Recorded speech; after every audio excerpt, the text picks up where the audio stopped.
One thing we take for granted nowadays is just how easy it is to play most modern games portably. You have things like the Steam Deck, the Switch 2, that oddly named Xbox Asus thing, allowing you to play most AAA games natively.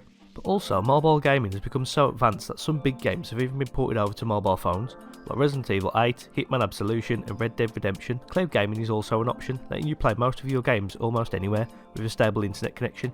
And yet people still complain when a game doesn't run at Ultra 4K 120fps on the Switch 2.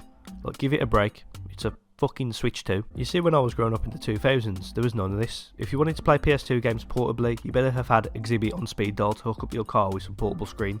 And even that's only in one place, so you couldn't take it anywhere, so it's not really portable. If you wanted a true portable experience, we only had one option.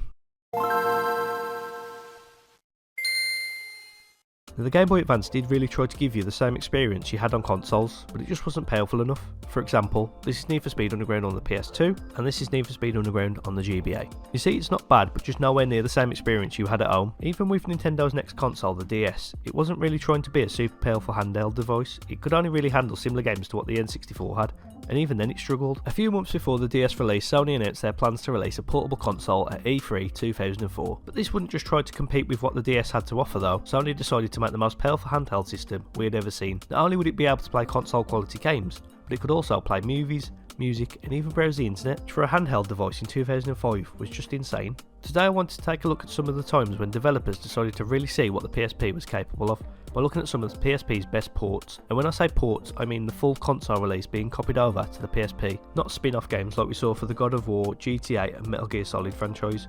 They're all their own original games in those respective franchises. I'm talking about the full game in its entirety and looking at the differences between them and its console release. Of course I'll be using the PS2 versions to compare to, as this makes the most sense. I'll also only be focusing on about 4 games as well, as I don't want this video to be too long, but if you know any other impressive PSP ports I should check out in a later video, let me know in the comments below. So without further ado, let's get started.